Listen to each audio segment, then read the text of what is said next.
Good evening, everyone. I think it's important to understand the etymology or the origin of particular words that enter into our lexicon. So let's talk about the etymology of the word entertainment. Oxford Dictionary of English Etymology will tell you that entertainment originally meant to distract the individual or to maintain a certain manner of social behavior or to keep people in a certain mind frame. How many of you all knew that? Knowing that, how many of you all feel as if you should reduce your consumption of entertainment? Okay. Last week, Professor Burton asked us, has there ever been anything that we wanted and we just didn't know what that was? And although she was speaking about food, it made me think about my topic tonight. Where do our desires and wants come from? Sure, our human desires we have arise innately from our human spirits. But at the same time, our spirits are being exploited and manipulated by entertainment corporations that shift our desires to benefit them. No one who consumes entertainment is immune to these effects.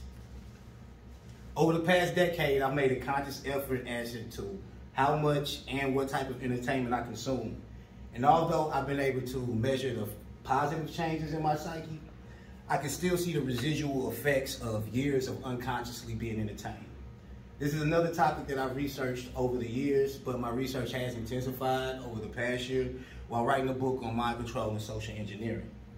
If you don't know by now, I am Knox, and all I'm asking is that you pick one day out of the week to find ways to connect with yourself in those moments where you would normally connect with a device for entertainment.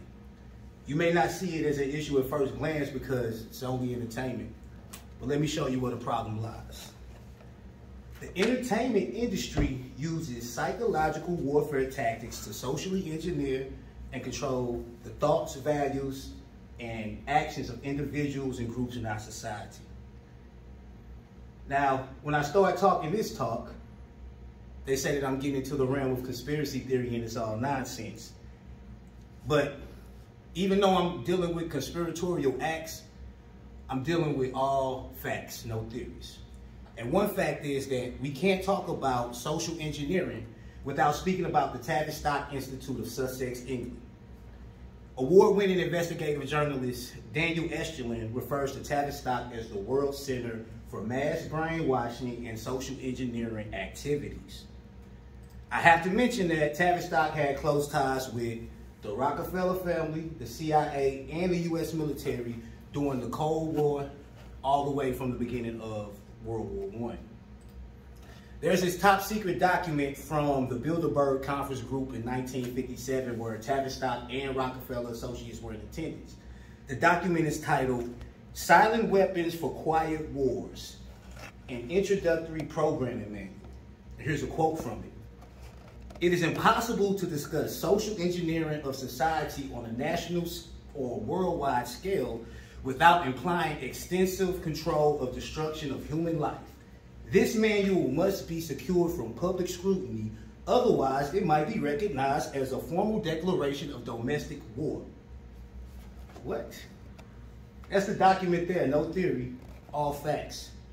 Do you see how this can be a potential problem for you? So let me show you how we got to this point of psychological warfare being waged on civilians in the first place. The entertainment industry was founded by the same companies that had U.S. military contracts for products and services during World War I and World War II. These same companies then went to market some of these same products and services to civilians in times of peace. Harvard-trained behavioral scientist Dr. Leonard Horowitz has done extensive research on the topic, and he shows how the U.S. military had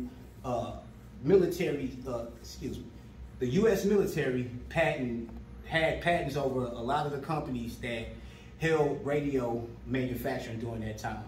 And during World War I, all of radio production was allocated to the military. One example of this is how they put speakers on U.S. warplanes so enemies can be addressed from the sky in order to produce psycho-emotional effects leading to mass hysteria. The first media company formed from this alliance was RCA Radio. Then from there, NBC, CBS, and ABC. They put up a front as if they were competitors, but Tavistock and the Rockefeller family had members that were on board of all three of these corporations. They were able to take technologies used in war and convert them for civilian purposes. All is fair in capitalism and free enterprise, I may hear some say. And I also may even hear some say that what would this society be without the technological advances made by some of these corporations? And I say, yeah, but at what cost? Here's how the monopolization and militarization of the entertainment industry has had a negative impact on our society. Entertainment companies have grown into conglomerates that use their media platforms to get people to buy into their products and ideologies. This is where they put that conspiracy theorist hat back on me. But let me show you a couple of sources to prove that these are facts. I went to the U.S. Securities and Exchange Commission website just to see all the different companies that NBC, CBS, and ABC own. While these are just a very small percentage, what I did discover was that these companies reach every facet of our life, from banking, food, housing, and healthcare. Many of these companies have Rockefeller origins or associations. In her book, Brainwashing: The Science of Thought Control, Oxford neuroscientist Dr. Kathleen Taylor speaks about how the Rockefeller Foundation funded experiments that would now be deemed unethical, such as the CIA's MKUltra program. They were able to take the results from these experiments and implement them in non-invasive ways through entertainment. So this may seem like a tall order to go against these giants, but that's why I feel like the solution is simple. We all just need to reduce our consumption of entertainment individually. I feel like this is the best route because it doesn't take group organization. Everything that we need is within us. It's only internal effort. And the best testimony I have is my own self. This is a topic that I'm very passionate about, and I'll be more than happy to discuss it with anyone offline. And yes, I understand that we are creatures of habit and it may be hard to change, but that's why I'm asking to take this small step. Pick one day out of the week to find ways to connect with yourself when you would normally connect with a device for entertainment. There's no specific plan or outline of what you should do. Take care of your mental health, pour into yourself or pour into your passions, whatever it is, just do it for you. I love research and writing, so that's how I spend my time. And I've seen a lot more clarity and I'm a lot more productive. And although I still engage in entertainment, most times I'd rather not. So some may say it's only entertainment, and I agree. But that's the problem. Remember, entertainment is meant to distract us and maintain us in a certain level of mind and keep us doing certain social behaviors. And the industry keeps serving their best interests and not ours. So who's willing to take that step to reduce their consumption of entertainment? Okay. So since they always coming up with new slogans for us, I came up with one for us tonight. My brain, my choice. Thank you. I hope this doesn't get flagged from YouTube.